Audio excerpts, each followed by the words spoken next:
So speaking of investment, the government now counting on private investment really coming to the party in a big way. And Dinesh, that's where the role of CII and all your members become crucial. Post the budget, you had an opportunity to speak to several of your members. As President CII, what's your sense of the level of investments we'll see in the months to come? Because the government's increased its capex by only 11% and there's a limit to what the government can do in terms of boosting capital expenditure. When does private investment really take off in the way the government's hoping for? So first and foremost, if you look at it, I think actually the Finance Minister herself acknowledged the fact that private investment is actually coming on board, which I think is the first sign that it's starting to happen. But if you look at from our own members' feedback which we have got, I think we are today across all sectors anywhere between 75% to 100% capacity utilization. And if you are going to have this 7% rate of growth, while we may have a challenge from the global economy perspective, the domestic consumption itself will drive that additional investment to take place. But that's the theory. And people have been in reality, I'm saying it's happening. That's why if you look at it... Chandrajit Banerjee, we were together at that dinner at Rashtrapati Bhavan and I overheard this interesting conversation between you and the Finance Minister where you were basically counting on government doing more on capital expenditure and the Finance Minister, which she said publicly as well, so it's not as if it's a great secret, said, you know, private industry needs to invest more.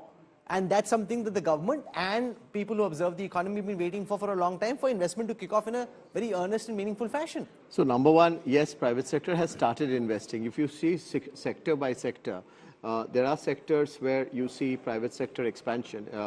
You see cement, you see areas like capital goods, you see even many other sectors like pharma, etc. There are expansions taking place. And as Dinesh said, 75 to 80%, 100% is what we are seeing. So it's happening. And now the budgets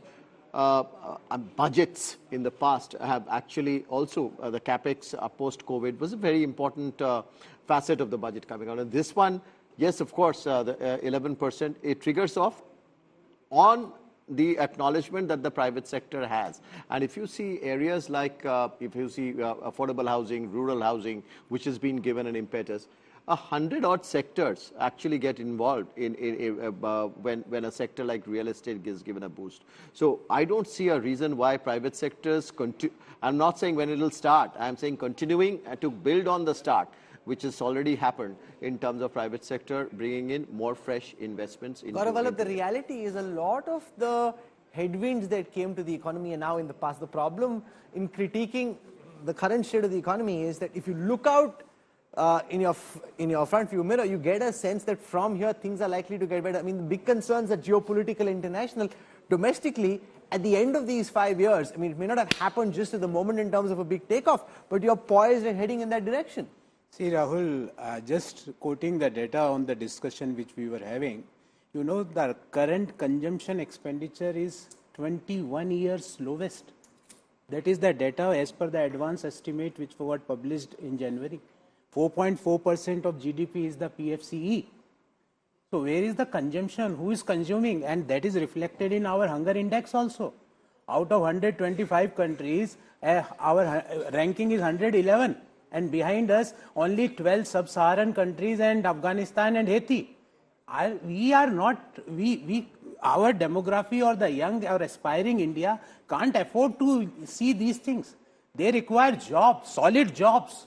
We can't expect that FM talk for 1 hour and 10 minutes and no word of job, no word on employment. Why she hates jobs? Only focus on tax and PM. This is not the budget, or this is not the budget speech expected by our demography, which is the country in the world. Our people require a solid answer on jobs. We talk about Annadata. The Annadata were expecting that Kisan Samman Nidhi 6,000 will be increased to 12,000.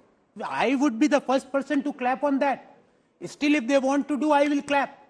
They please raise Kisan Samman Nidhi from 6,000 to 12,000 rupees at least. Third point, we were talking about women. I'm just giving few data to you.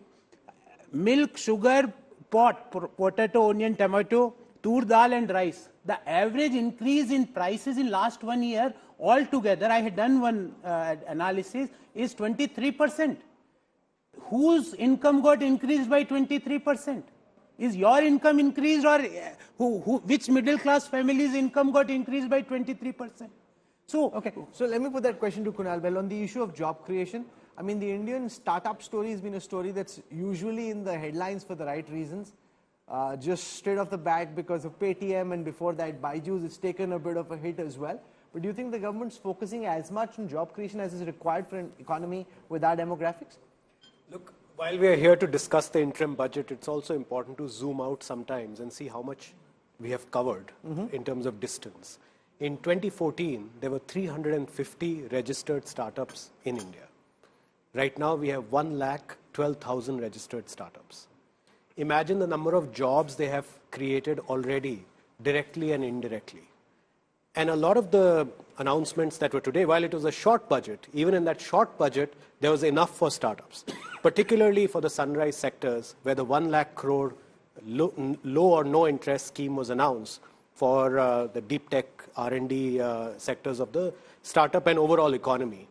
We are going to see massive explosion of startups that will get created in these sunrise sectors, and they will then be long-term job creators as well. Secondly, even on the EV side, we saw announcements around pushing manufacturing as well as the charging infrastructure, which is very important for a country like ours, which has always been oil dependent on the rest of the world. So a lot of the leading indicators are pointing to a very prosperous, job creative economy, and one that will see a lot of contributions from the startup economy as well.